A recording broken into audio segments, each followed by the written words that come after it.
Hey guys, today I want to aim this a little bit at self-employed people. And if you're not self-employed, the math still works, the data still works for you. For those of you that don't know, I am a real estate broker and I also work in construction, and that's like my main background area. Everything that I do in my life is a business that has no retirement. So for instance, when you work for a normal job, you have the benefits where you contribute to a 401k, your employer may do some sort of a match, and so you're having money going into that retirement account. I see people all around me, especially in the real estate and construction industries, just because that's what I'm closest to, who are very high earners, but they don't have a serious plan for when that earning potential stops. Now, I know a lot of people that tell me, I'm not going to stop. I'm going to work forever. I love what I do. I can do what I do till I'm very old. I really want to.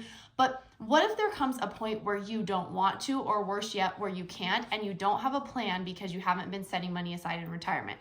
Now, this is not meant to be any sort of investing advice. I'm not a financial planner. I'm not licensed in any way as a certified financial planner or anything like that. So this is just my 2 cents from my experience. But I always advise people, especially in construction and real estate, because if you are in real estate, you always are seeing properties come up and you know the numbers and you can see things that might be great investment opportunities. Now, if you're in construction, you really see a lot of opportunity, because if something comes up and it needs a little bit of work and you have that skill set, you either can do the repairs or you have connections with people that can do the repairs to where you really can get an investment property up and going. And again, when you one day cannot do that labor, or you one day cannot do those sales, or you don't want to anymore, what are you going to do to replace that income? I've heard countless stories of realtors that are very, very high earners, but when they go to retire, they didn't make a plan and they're not in a great position when they leave the industry. So I just want to go over a couple numbers with you guys to really put this in perspective for you, how big of a deal this is. Now, again, not a financial planner, so take that caveat, and I'm not a stock advisor. I admittedly am a little bit afraid of the stock market. I do invest in the stock market a little bit, but I definitely feel much more comfortable with real estate and just having the control over my investment versus my lack of faith in, insider trading and corrupt boards that run corporations. And that really, really scares me. And so I do want to let you know that I do have a little bit of a lens I'm looking through because of my skewed opinion. But here's some numbers, and these just really say it all to me. So I've written a couple things down here so I can track. Say you purchase a $150,000 rental property, which in some areas of the US is not possible anymore, but in some areas it still is. In my area, it's possible. So you might not invest where you live. But say you wanted to if you bought a $150,000 rental property and you didn't live in it, right? Because it's an investment property, you put 20% down. That's $30,000. And then you're going to borrow the other $120,000. So you've done a $30,000 investment. Say your other option is, I've saved up $30,000, or I have $30,000 to place into the stock market to invest. Now, historically, the average of, if you're going to do like S&P or index funds or something that's very diversified, I think they say is like 8 to 10% in the stock market. So we're even going to say 10%. We're going to give the benefit of the doubt of a higher number. So you have the opportunity to invest $30,000 and buy an investment property and rent it out, or $30,000 in the stock market, okay?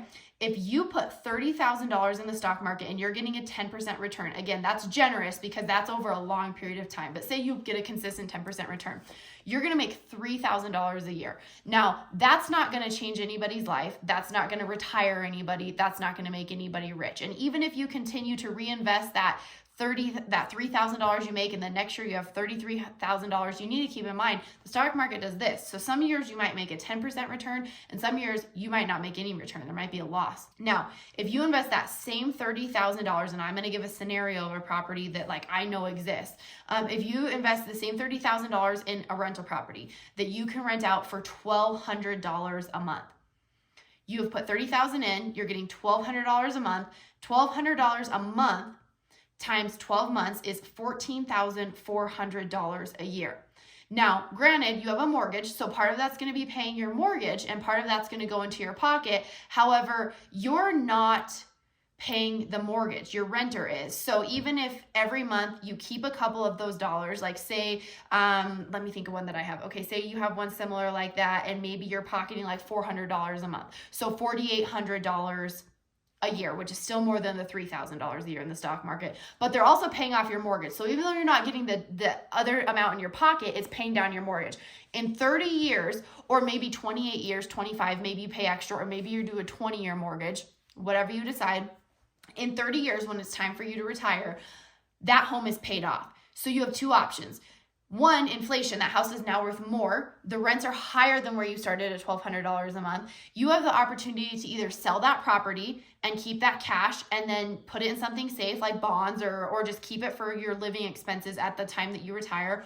Or you continue to rent it, and that even if your rent never went up, that $14,400 a year and you keep buying rental properties is now income because there's no mortgage on that property. But I guarantee you in 30 years, unless you buy in a place where the market just tanks, which is very, very rare over the long term, then you're gonna have a property that is also getting more in rent. So you might have cash flowed a little bit every month and you could have saved that to then buy another property, but you have a paid off property too at the end of that, and your only investment was $30,000 up front. Plus, of course, the general maintenance that does come up with home ownership. You're probably going to do a roof in that time. You're probably going to do a furnace replacement in that time and some other repairs. And you might have a couple bad experiences with renters where you do flooring and stuff like that. But it is far going to outweigh the returns that you can get in the stock market, especially if you take that money and continue to buy additional properties. I just want you to think about, people always say, hey, put your money in this and put your money in that. And you got to look at the numbers. 10% return over a long time is good if you have a lot of money in there. But for me, the amount of money that I would have to have in the stock market to get the returns that I can get out of real estate, it will be 40 years before I can put that amount of money in the stock market. So right now, real estate is the way to grow wealth in an accelerated rate when you're starting out with not as much. And I'm not saying $30,000 isn't a lot of money, but look at what $30,000 can do invested in a rental property versus what $30,000 can do invested in the stock market and the returns you're getting. So think about that, guys. Please hit that subscribe button, subscribe to my channel, like this video, and share it with anybody that you think it might be helpful to.